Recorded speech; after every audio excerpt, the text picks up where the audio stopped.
Okay, well, hello and welcome, everybody. I'm Lisa Reichert. I use she, her pronouns, and I'm the Career and Professional Development Lead within the People and Organization Development Team, which is part of UC Berkeley People and Culture. And I am delighted to serve as our host and moderator for today's Now Encore series workshop, which is called From SmartLess to Smarter Every Day, finding tips for change in unexpected places like podcasts and YouTube channels. And in a world where change is very constant and often challenging, our ability to adapt is crucial. Whether it's through the humor of a podcast like SmartLess or the insightful experiments on Smarter Every Day, or some of your own favorite YouTube channels, we'll explore how small and incremental changes can create some big impacts in your life and career. And leading us in this discussion today is Kevin Reyes, our Director of Talent Management at UC Merced. Kevin brings a wealth of experience from both the academic and the corporate worlds, and today he's going to guide us in identifying practical strategies for development that you can apply right away. So get ready to challenge your thinking and discover new perspectives and leave with some tangible actions to enhance your professional and personal journey. I also want to share that I've had the joy and honor to work with and get to know Kevin through his involvement on the annual Now Conference Planning Committee, of which Kevin has been involved for the last 3 years, and he has helped us engage more staff across the UC system. Speaking of which, we have staff today joining us from UC Merced. So welcome if you are joining us from UC Merced, in addition to our staff attendees from UC Berkeley. Welcome, and everyone, please join me in welcoming Kevin. Thanks so much, Lisa. Thank you very much. I appreciate that. Hopefully everyone can hear me okay here. It's a pleasure to be here. It's a pleasure to take part in Now Conference activities, either in the real time or in the encore version. As Lisa mentioned, yeah, I've been involved with Now for a while. It's been a couple of years since I presented, but I was really looking forward to it. And it's just a great opportunity for us as UC partners and collaborators to connect and grow ourselves and develop some opportunities. So that's what we're going to talk about today. And we're going to talk about change, and we're going to specifically focus on our own internal kind of views on change, especially around career change and the like. I may share some stories about me, because that's usually what happens. I'll try not to prattle on too long, but you'll find out where, a person who started his UC career in 1999 as a bench scientist somehow arrived into a position where he's director of talent development, working under HR in the chancellor's organization. You're probably going, how the heck does that happen? So that'll be a little bit of my backstory and connected as we move forward. So one of the things I want to make sure we do as we progress on here is talk a little bit about our process. And part of that is we don't do this without you. So please, if you would, go ahead, and I know Lisa's moderating, so make sure that you're muted. Unless you want to ask a question, so then feel free to raise your hand or come off. And we want you to engage. We want those questions. We're going to try to provide answers. And one of the reasons we also state that and push that out there for you all is because oftentimes the interactions you have with each other, and we will do some breakouts later, are much more revelatory than anything I could provide to you. It's kind of like if you're familiar, and this may be getting too close to home for some of you, but I'm a teenager. I mean, I'm not a teenager. I have teenagers. I was a teenager at one point, but I have teenagers, and they don't want to hear anything I have to say. But if someone else, another teacher, adult friend, says the same thing, they're like, oh, yeah, awesome. And sometimes that's what happens in our conversations with each other, right? We hear something once, we go, I don't know. And then someone else reinforces it. So really that engagement with each other and us is going to be critical to us moving forward and achieving what we're looking for today. Sound good so far? And I will ask and I will check in. Feel free to give me a thumbs up in your chat reactions or a heck yeah, whatever you want to do, I'll be checking in. Because realistically, what I want and what we want from this is for you to walk away with some opportunities, some things to help you in your personal career and hope maybe even day to day challenges with change. So today we're going to hopefully for you identify one change, whether that be development or an improvement opportunity, a career growth, or even a performance opportunity, right? Maybe it relates to the work you're doing. And what you can look at to potentially do to change that. We're going to do what's called a professional or a career kind of pre-mortem. We'll talk a little bit about that in a bit later to help improve your success. Some of the folks who are on here have probably heard me talk about the pre-mortem before. Um, yeah, we're going to use it in a slightly different way. We're going to also look at hopefully you finding a place to then start prioritizing your own professional career development and align it with organizational outcomes. We'll talk about why that's important later. And then one of the other things is, yeah, like I said, and if anyone knows where that last outcome came from, feel free to throw it in the chat there. But we are going to do some stop, collaborate, and listen, have a little fun, and make some new connections with each other. So, and if anyone throws in the chat what that is, I'll be really impressed. Sometimes my references date me. Okay, so the next piece, like I said, is we're talking about change. Sometimes change feels like this. Has anyone ever, I know some people have seen this before, but anyone ever felt like this kind of perspective when it comes to change?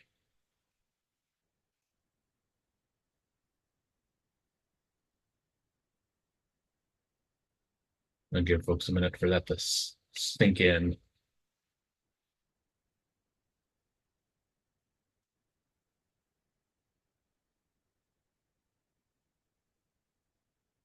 Yeah, we've got some yeses there. What do you think? I mean, yeah, and we could talk a little bit about kind of the subtext in this graphic in this comic here, right? I mean, you've probably heard of, cattle drives and Dodge City and those kinds of things. Yes, good job, Crystal. Way to go for the stop, collaborate, and Vanilla Ice reference there. Catching up on that chat. So what do you think? Does it feel sometimes like I don't really have a choice, that I'm just part of the herd that's being driven when it comes to change initiatives, whether that be for your own career or profession? Uh, do you feel like people are trying to persuade you to do things that maybe you don't necessarily feel like you want or can do?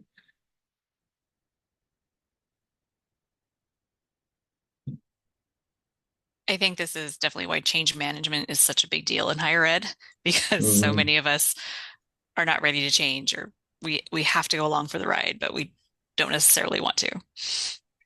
yeah, and I really appreciate that. And sorry, I've got a thing. Is that Jamie that I saw there? So I'm trying to look at my window. I've got multiple windows here. But yeah, that kind of piece, right? Oftentimes is one of the biggest hurdles to change. Is we personally have an immediate reaction when someone says, "Hey, we have a change coming." And that's a natural human tendency because oftentimes what happens when we are faced with any kind of change, whether we are change averse or we're change adaptive, we love change, we also though still feel this little bit of pang of oh, it's almost fear, apprehension, worry. Oh, you're telling me what I've been doing is wrong, or I'm not following what everyone else is doing, or oh, there's something that's broken within my process, right? Because that change is inherently not an easy thing for most people. So that's why I like to throw this up there a little bit. And we'll talk a bit more about that as we move forward. Um, and why sometimes what we don't realize is those pieces that seem like they're a huge paradigm shift or a huge change to where we're going is actually not as big as we think. Right? It's actually a little bit easier to navigate. And we'll talk a little bit more how those small course corrections actually can lead us to some place that is really advantageous. So I'm going to share a little bit more story. I did start my UC career in 1999. I actually, career-wise, was applied for and interviewed for two separate positions on the same day with UCSF. One of them was a Lab Assist 3 position. The other was a Staff Research Associate position. Now you're probably going, wait a minute, those are like clinical research type roles. Yeah. I actually started my UC career as a bench scientist. And I interviewed for those two positions on the same day. I was hired for the Lab Assist 3 and did not hear back on the SRA position, the research associate. Started my new Lab Assist 3 position, was all excited. I'm now a UC employee. I'm using my degree, feeling like I'm growing up and moving forward. And about 3 weeks in, just under a month, I get a phone call. Hey, we'd like to offer you the staff research associate position. Uh, what do I do? I've taken this other role. I've already started. I've been, practiced and skilled and provided some insight into the protocols and the procedures in this laboratory. And I've been journeying downstairs into the cardiovascular cath lab and collecting blood samples, doing all this wonderful stuff. And I'm like, what am I going to do here? So I talked to the PI, the principal investigator, leader of the lab, and his advice was, well, duh, you take the other job. And for us, career-wise and professionally, that could seem almost like a bad choice, right? I mean, how do you justify that on a resume? I worked somewhere for 3 weeks and then I took another job. Like, have any of you had that kind of experience where you're like, ooh, I'm faced with a challenging career decision here. What do I do? Right? And so I was faced with that early on.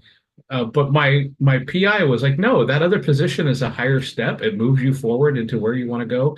Of course. And I was like, well, wait a minute. You've already spent all this time and effort onboarding me and training me. Not a problem. You're still within the UC system. You're still driving our research. So I took that staff research associate position in the immunogenetics and transplant lab. So again, you're probably going, wait a minute, this stuff is just kind of confusing me, Kevin. How are you now doing something with HR? And this all relates to where we're going, because I want you to start thinking about your career path and where you've gone and how you get there. So fast forward, I decide after some time that I'm tired of spending my days going like this at the lab bench, and I want to go back to school for that other area I was interested in, which is English. I saw some people here. There's a creative writing advisor on our calls, folks that work in academics and academic advisement. So I went back to school and ended up getting a master's in English. Well, it just so happens that the university I was working at was rolling out a writing across the disciplines program, writing across the curriculum, writing in the disciplines. And they were struggling because the scientific faculty were having difficulty in developing and creating, kind of looking at me like the cow was, in creating writing assignments that were relative to these topics, pharmacy, biochem, biology, et cetera. So they said, we need some folks to help guide and develop faculty members. So you're talking about a soon to receive master's degree teaching assistant student who's now going to be teaching tenure track faculty how to develop curriculum. A little daunting, a little nerve-wracking, but I'm like, okay, I'm happy to go for it. I've been teaching writing. I've got a background in science. Why not? So I ended up being what was called a WAC. Yeah, it's very appropriate. Lisa's probably laughing, but a WAC coordinator, writing across the curriculums, helping develop curriculum, workshops, and supporting students in these discipline-specific writing areas. So now, as you see, I'm starting to pull together some of these disparate skills into a place that is now applied. And you can start seeing how those pieces start coming together. And I think one thing that we often don't do is look at these, what I know the GROW team refers to as transferable skills. You have a transferable skills library and training in those areas. But those transferable skills that help you and can be leveraged in other capacities, in other disciplines, in other areas. And so the reason I share that is because I'm teeing up one of our discussions, right? Because oftentimes we think that the only way for us to progress is if we were going to move from an academic advisor 1 to an advisor 2, or a staff research associate 1 to a staff research associate 2 position, or an accountant 1 to an accountant 2, or an accountant 3 supervisor. And we think of things as a very linear career staircase, right? We've got these preconceptions. And so what I want to do as part of our discussion, as you're looking for growth and change in yourself, in your initiatives, in your careers, is identify those places where you have opportunities, skills, and experience that you can leverage in something that may be slightly outside of your area. Sound good? Yeah, watching my window here for some thumbs up, some reactions, make sure everyone's still tracking. All right. So that being said, I've shared enough of my background. I'm not the only one you're going to listen today. And I feel like I fall within if you've ever watched or listened to the SmartLess podcast, they refer to themselves as just three dummies who are sharing information. Sometimes I feel like that. But what's really amazing is that they are very insightful and they bring some very brilliant people. So I'm going to share with you a clip. And as we listen to this clip, we are actually going to pause the recording as we play the clip, just for copyright reasons, but we'll share out the URL to the full interview. As we start listening to this SmartLess clip, and so just a little bit about SmartLess. It's three actors, Jason Bateman, Sean Hayes, Will Arnett, you see them there. And what they do is they bring in a surprise guest. Only one of the three knows who that guest is. And that guest comes in and they talk for about an hour. And they talk about everything, all kinds of things, the person's career, their background, their history, etc. So what we're going to listen to from the SmartLess clip as we move forward here is a clip from our current Surgeon General, Admiral Vivek Murthy. And what I want you to do is to look at and consider the things I was talking about before as we're listening to this. And this will set you up for then we're going to go into some breakouts and discuss. But some of the conceptions and the thoughts that he shared around things like, you see that on the left-hand side, least qualified, a 5-year plan, unexpected, right? Those things there. And think about that as it pertains to yourself, your career, your goals, your progression. Everyone tracking so far? Good with that? What'd you glean? What'd you hear? Anything surprising, shocking? You would think that a role as elevated as Surgeon General would need to have some kind of direct lines of progression. But I think what's really interesting about that is, and you'll discuss it together, is, that all of these things that he said, right? People said his resume looked like he couldn't make up his mind, had led to a place where he was actually very much well qualified and almost, as some of us have talked about, a unicorn in certain ways to hold this role of Surgeon General. So now we're going to take a moment for you all to work with each other. We're going to work it out here. All right, so get ready for an activity. We're going to go into a breakout. You're going to have about 6 minutes here to work with each other, and you're going to go halfway through and switch at about the halfway mark with each other. And what we're going to do is I want you to do some reflection upon what you heard and also looking at helping to answer those questions we were talking about, the following. And that is, what small skill or development change that you're reviewing or looking at for yourself could impact your potential career path, your leadership impact, your influence, your work performance, right? And this is a self-reflective question. So you may have heard this in the past, right? So you spend some time with your breakout partner, share with them that skill.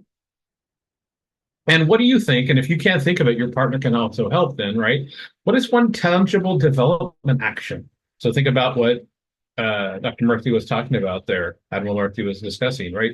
Things that he had done that helped him grow or, develop those transferable skills. All right, so we good with that? Everyone feeling comfortable with the questions? And I know Lisa dropped those in the chat as well. So we're going to put you into breakout rooms and let you discuss. We'll come back in about 6 minutes. If you do not feel comfortable moving into a breakout room, we will be staying here in the main room for some additional discussion. So go ahead, Lisa. Thank you very much. Okay, if that happens and somebody doesn't move into a breakout room because they're mainly in groups of two, then you might be pulled from a breakout room and moved into another group with a group of three. So let me just give you that kind of heads up right now. If you're in a room, thank you so much. And just give me a minute and I'll move you. And if somebody joins your room, please welcome them. They were in a room by themselves. All right, here we go.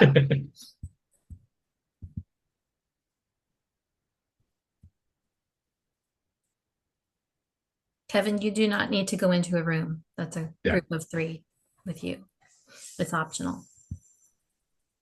Looks like my people are moving into breakouts. And I'm going to pause the recording again.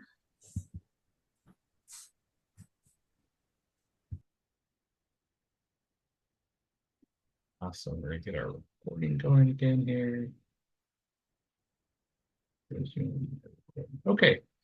So for those of you who were engaged in your groups, did you get some opportunities to share? And feel free if you want to, so we'll capture this in the chat, to share maybe some revelations, some insights, some thoughts, some potential responses that you got from your discussion with your partner around small changes. And we talked about it in the main room. There were some folks here. We had a person who was talking about, they were thinking about around the guise of project management. And like, I don't know, that's kind of a big picture piece, right? So we started talking about how you don't have to go out and get fully project management certified, take a long course, get another degree, those kinds of things. But maybe you could focus on a particular element of project management. So we're talking about change communications or stakeholder analysis or, those kinds of things, milestone development. So you can gain some practice in that area, and that tangible development action would be, okay, I'm going to volunteer to handle like the stakeholder analysis and communications. So I become more skilled in developed in that area. So what else for those of you in your breakout rooms, anyone who had any kind of revelatory insight or, oh, wow, yeah, I've got something. Anyone want to share?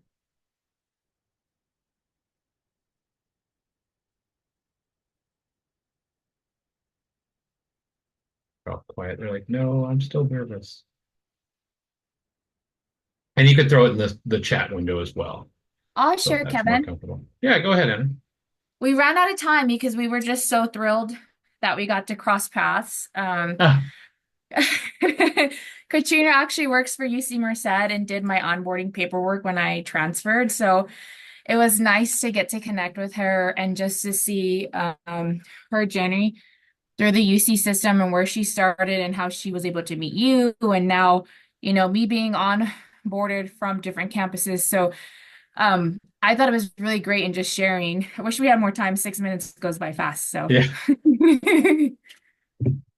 It does. Well, and I think that's also, Anna, what I'm going to tease out of that is while you were connecting on that, colleague and that collegial kind of way, one of the things we often forget about is that as a professional growth opportunity. I know our keynote speaker, Gord Ing, was talking about these bids, right? These opportunities to develop connections across our professional career life and even in our educational career, right? And those opportunities can sometimes then be a skill and development change that impacts your opportunity for greater growth, potential, new roles, or even identifying and gaining skill in some area from that person, right? You may, in having a collegial connection in the community, then identify someone who could be a potential mentor or advisor to you in your career or to connect with when you're having questions or challenges, right? So that's another place where even in those kinds of network and community building opportunities, you can continue to grow and develop your career opportunity. Right. And we may not see that. We kind of think of the things like, well, what's my individual development plan going to be? And, what courses or conferences am I going to go to? And all these, we think of it in big picture. Right. And what I'm trying to talk about here is like Admiral Merced was saying, those small pieces all kind of coalesce to create that mosaic of then who you are and provide that unique vision and skill set that can help move you forward. Right. So small pieces, small changes. Okay, so we're going to drive ahead here. Thank you so much for sharing, Anna. And if you want to share additional pieces, feel free, add it in the chat. Other people will take a look on their own time. But what I want to talk a little bit more about is change, right? So kind of going back to what we talked about, I want you to consider the following and think about this because we're going to move forward and we're going to have some additional examples here. But what does change feel like for you? For me, change feels insert answer. And by comparison, if I have to change at last minute, like that 11th hour, then the change feels like, oh my gosh, crazy, whatever, right? versus doing things the way I always have feels good there. And you don't have to add these. I just want you to reflect. I want you to think about it. And as you do it, we're going to do a quick activity. Okay, so hopefully you have the opportunity to have a piece of scratch paper near you. Everyone have a piece of scratch paper nearby or handy? If you don't, that's okay. You're just going to miss out on the fun activity. So what I'd like you to do is take that piece of scratch paper. It doesn't have to be a big, huge piece of paper. We're not going to be doing any crazy activity, right? But we are going to work it out again. So everyone get ready. And what we're going to do is an activity that I like to call writing right. Okay, so on that piece of paper, I want you to draw a line down the middle and create two columns. You're going to prepare yourself for a timed activity. Okay, so as you're doing that here, I'm going to keep moving forward. So take that piece of paper, right, draw a line down the middle. If you're curious as to what that looks like, it would look like something like this. Okay, that's all we're looking for. It doesn't have to be, you know, done in Illustrator or InDesign. Just line down the paper. You don't need a ruler for some of you out there who are like, my line's not straight. It's okay. And get ready for that timed activity and wait for your further instructions, okay? So your further instructions are this, as I get my timer ready here, Lisa. Sorry, I forgot to talk about this timer, but I have it. It's totally fine. What I would like you to do is to prepare yourself for an activity where this is what you're going to be asked to do. Your goal is to do something quickly and neatly. Okay? Quickly and neatly. That's all you need to know. Quickly and neatly. You're not going to start until you're prompted. Okay? Right? So everyone have your paper, got your two columns. You ready? Give me thumbs up in those reactions or visual thumbs up. Yeah, okay, awesome. Very good.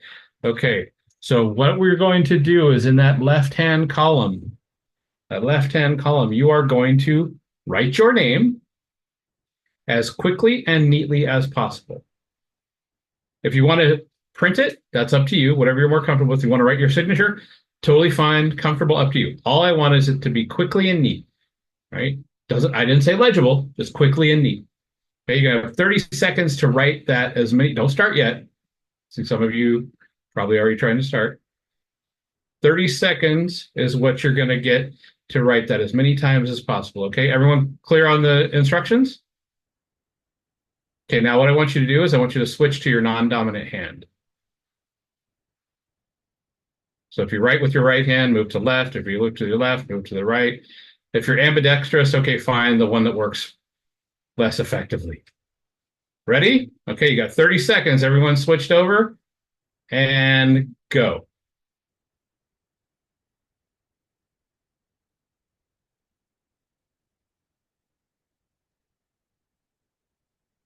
Twenty seconds.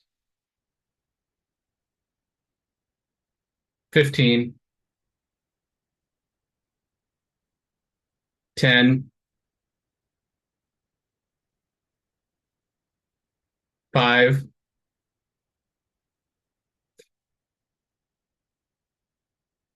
And that's time. All right. How'd you do? How'd you do? Hey, get some thumbs, lots of thumbs down. I saw a lot of emotions like, what are you doing to me? Like, I got some thumbs up. Okay. Some laughing faces. Okay, awesome. All right. Here's what we're going to do. All right. I'm going to give you a chance to improve on that right-hand column. We're going to do this again. You can use your dominant hand. You're again going to have 30 seconds, same amount of time, right, to write as quickly and neatly as possible your name in that right-hand column. Everyone good? You ready? Yeah. Okay. And go.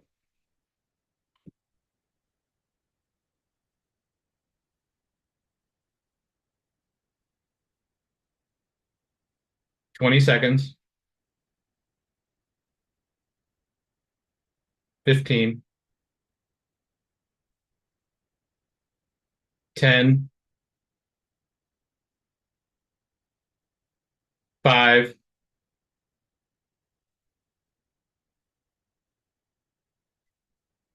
And that's time. So how'd you do? Anyone do better? Yeah, now I get the thumbs up. Oh yeah, awesome. Thanks, Kevin. That was much easier. Yeah, much better. Yeah. All right. So here's the thing I want to share with you. You did a great job, and because of that, you get to see a picture of a cute puppy. Good job. Way to go. Proud of y'all. Um, in all honesty, though, I wouldn't ask you to do anything that I wouldn't do. I've had to do this activity myself. It probably didn't feel super comfortable. At first, you're like, that's no big deal. I'll write my name. But then what happens? What did I say? No. Yeah, it wasn't quick or neat, exactly. Right? But yeah, when we do this initially, you can kind of see that's my name. Kinda. That was fairly neat for my non-dominant hand, right?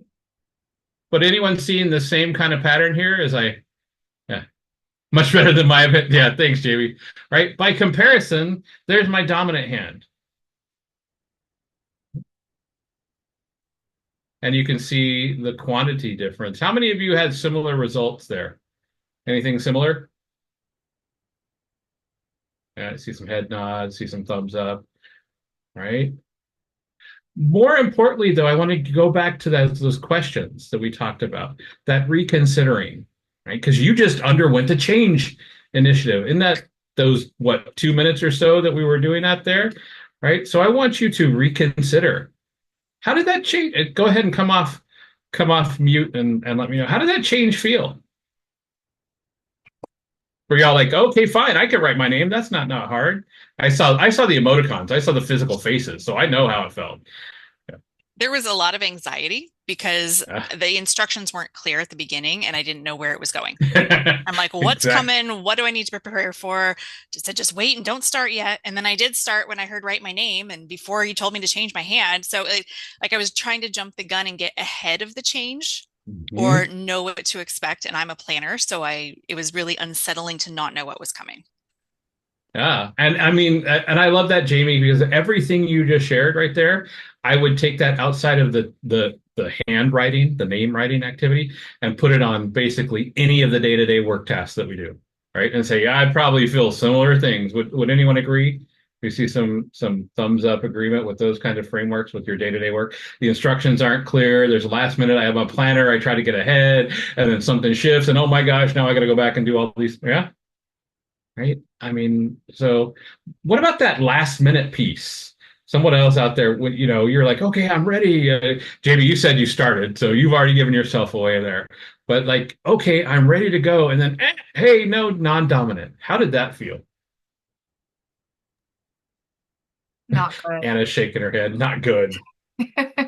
When you said that, it was like everything Jamie had said, like the anxiety. I was like, I'm not going to be able to get more than 2 lines. I'm not left dominant. Yeah, it was that you were met with that resistance. Like, oh, I didn't even want to really do it because I knew it was going to be terrible.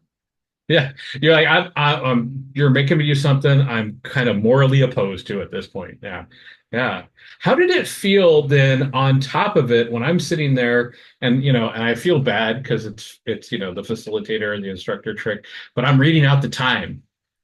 How did that 20 seconds, 15, 10, 5, how did that feel for those of you who are like trying to, what happened when I did that? The countdown was rough. Yeah. Others? Frustrating, added to the anxiety. When I was doing it with my non-dominant hand, I thought, this is going to be hard to even get 2 in. And when I was doing it with the other, because I just am so bad at it, when I do it with the other, it's like, wow, I can get this many ins. It was so different. So. See, I love that, Laura, because what you're talking about is the initial piece when you're like not in your normal zone. You're like, this is immobilizing. I can't go anywhere. And on the flip side, when you're doing it the way you've always done it, you're like, ooh, I can get 3 more in. I've got enough time to keep going, right? Like it's the motivational. And yeah, I'm doing the same thing. I didn't change my behavior from one set to the next. All I did was reading out the time. And yet it landed for you so much differently from the one non-dominant. So like think about those kinds of impacts to our day-to-day when you're used to doing something. You're used to processing an invoice the same old way. And then, hey, now we're going to go to Oracle. right? Or you're used to, whatever it is. I'm used to doing in-person advisement sessions. Now there's a pandemic. Now we're going to do it remotely, right? All of these things, the day-to-day quick minute shift changes that can hugely impact us. And we oftentimes don't focus enough on how those small differences can impact. So we're going to move on to someone else other than me, and we're going to move on to our YouTube channel. This is a channel called SmarterEveryDay. It's a really brilliant young man by the name of Destin Sandlin. As you can see, he's had a lot of notoriety. He was able to interview and discuss with President Obama some things around change, around policy, et cetera. But he has a great YouTube channel. If you ever want to go rabbit hole and spend hours and hours and hours of your time watching videos, Lisa talked about this, interesting experiments and investigations. He is actually an aerospace engineer, and the guy is really brilliant. But what you're going to watch is you're going to watch a video of him interacting with some folks undergoing and undertaking a small change, a very small change. Oh, Puku, I love that you said you misspelled your own name. I just noticed that in the chat, right? And that's the kind of thing that can happen. Some small shift can make you do something that's completely just categorically opposed to who you are. So we're going to watch a clip here from the SmarterEveryDay channel with Destin. And what I want you to consider as we're watching it are things like, on the left, biases, change as a concept, knowledge, understanding, truth, perspective, and viewpoint. All right, sound good on that? So I know Lisa's going to go ahead and pause the recording here as we do our video. Hey, it's me, Destin. All right. So what'd you think? Anyone ready to ride the backwards bicycle? Think you can do it? I see some no's, some laughs. Yeah. Actually, we've had some folks who are like, hey, we need to get this. We need to try it. But what I want you to take away from this is think about the comparison to the activity that you did, right? How long did it take him to learn how to, it was simple change, right? One, left to right. It's not a big change. It's not like they turned the wheels square, right? Or it was a tandem or three-person bicycle, and you've never ridden one before, right? Just a small change. But how impactful was that small change? How long did it take him to learn how to ride the backwards bicycle? You remember? Big impact. 8 months. 8 months. It takes a long time for us sometimes to have changes implemented and land. What about his son? How long did it take his son to do it? Yeah, 2 weeks. How quickly, now think about it, how quickly was he able to go back to the old way of doing things? He wasn't able to initially, right? But how long did that take him? 20 minutes.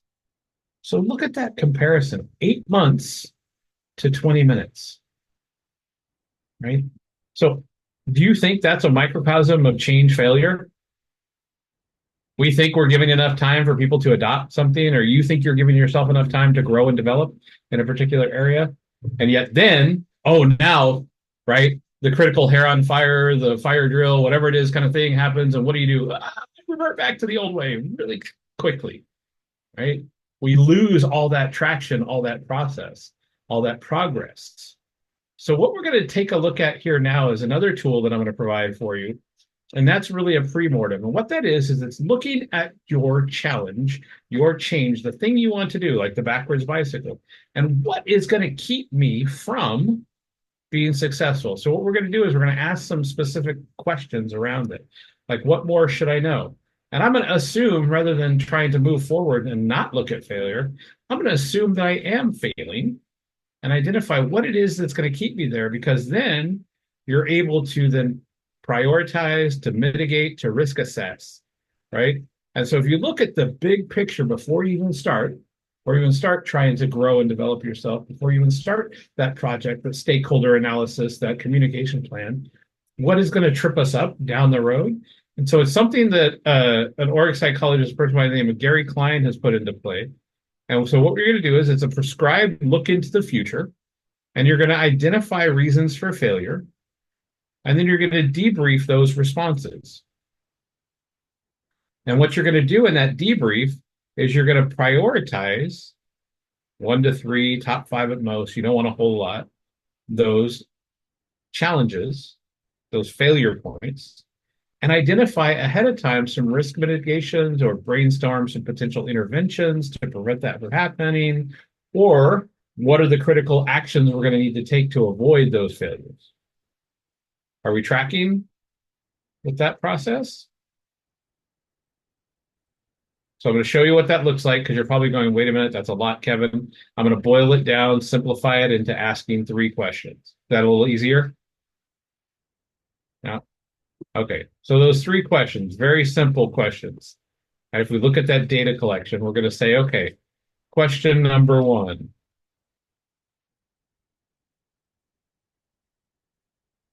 What could have led to this outcome? What's the reason? Question 2, how much risk does it present to my goals or us being successful or achieving what we want? And the third question for that action step or mitigation, what can we do to prevent this or approach it differently? Seem a little easier now with the 3 questions? Just answering some basic questions. Again, this will be in the slide deck. It will have it here. And one thing, Lisa, remind me, I'm going to share out with you my worksheet. There's also a worksheet that I think will help, that helps people take, and you can utilize this as maybe a project tool or for yourself. And you identify, you answer those questions. You've got a little 1 to 5 grid. You rank it, and on the right, you create your mitigation step. So I was just thinking I should share that with everyone. You can do that. Sound good? Now, does this seem like something you could do? Whether that's around the personal goal, the developmental goal, the project, the large scale initiative? No. Okay. So, any questions about it before we move on? What questions do you have for me?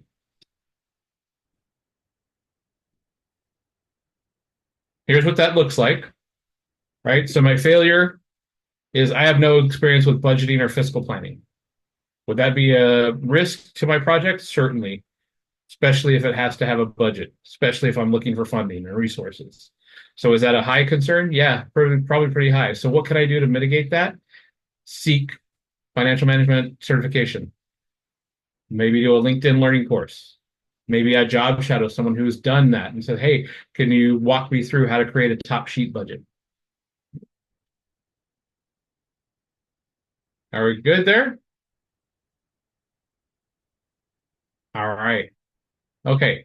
So what I want you to do is to think about how you can move that forward, right? And how those individual small pieces can help you then identify those failure points. So we're going to do, rather than doing a breakout, what I want you to do is do a self-reflective, just in the spirit of time.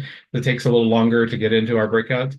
I want you to jot down for yourself, what is it that is your development, your career, and focus on yourself, right? It could be a project, but I'm kind of going with the career development. What is the failure point? What's going to keep you from getting to that place that you want to get to? Right? What is it that is preventing you from moving forward?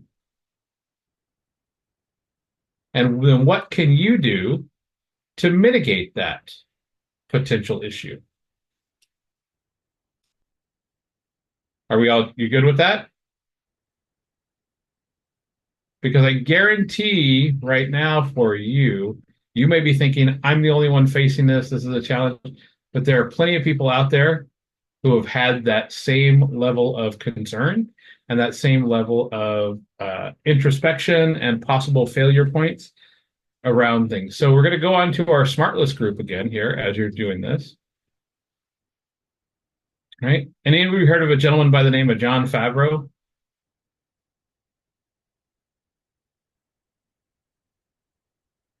Yeah, fairly successful. Yes. Director, writer, right? So we're going to listen to a little bit of his discussion with the SmartLess crew around career and work and career path. And again, on the left-hand side, some pieces for you to think about, right? I want you to be mindful of what he's saying there and how that might impact you. Okay, ready?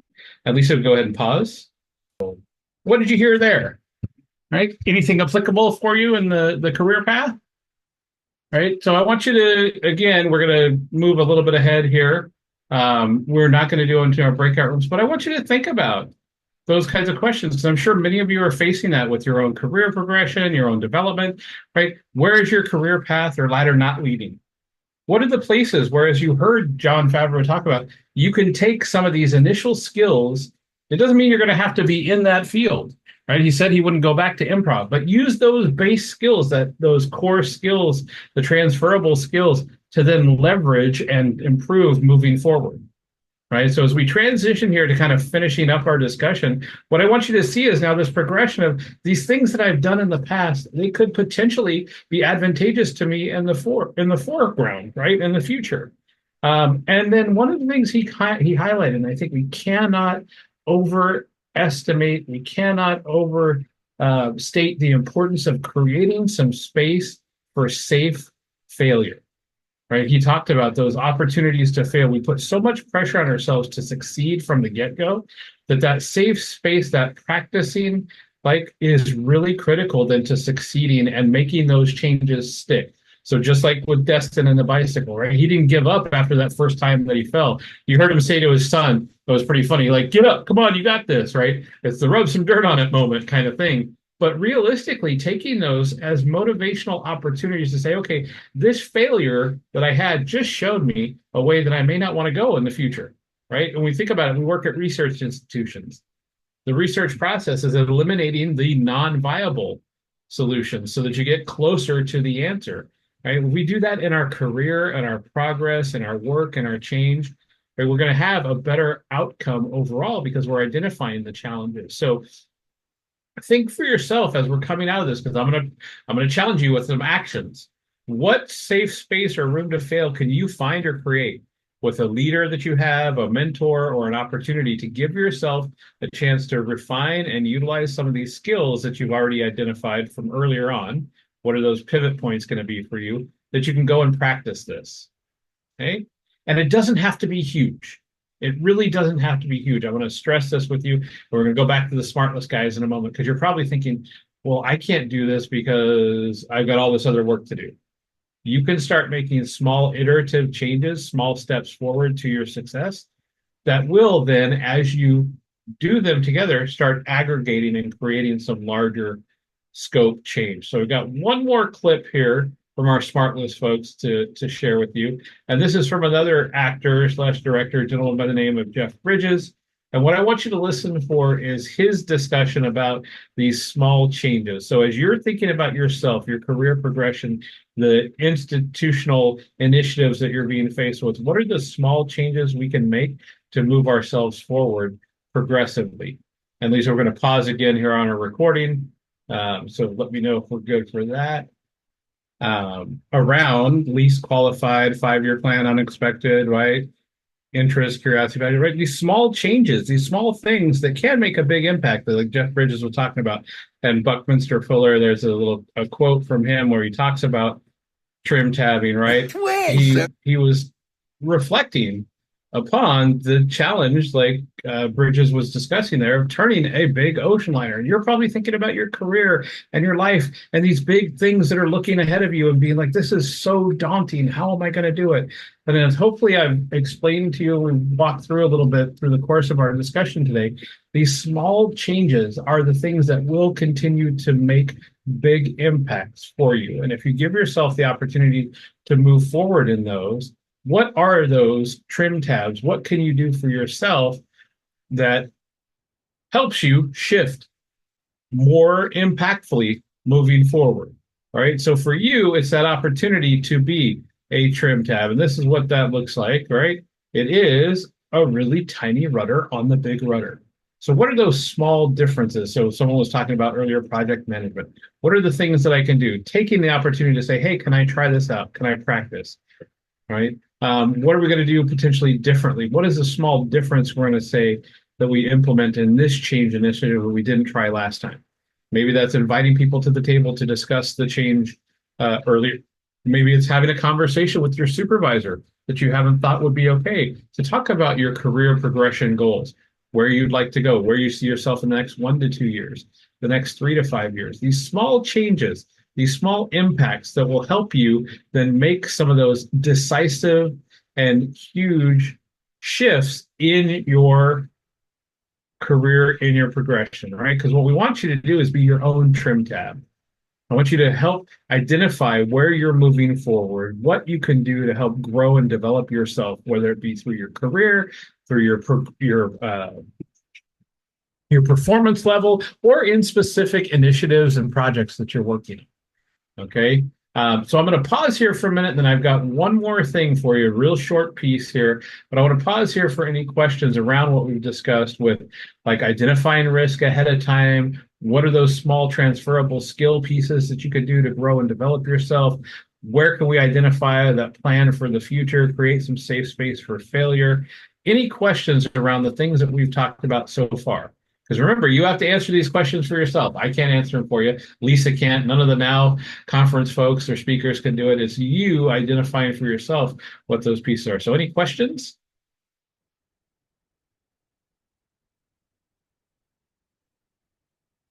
You're probably all sitting there going, it can't be this easy, Kevin. It really can't.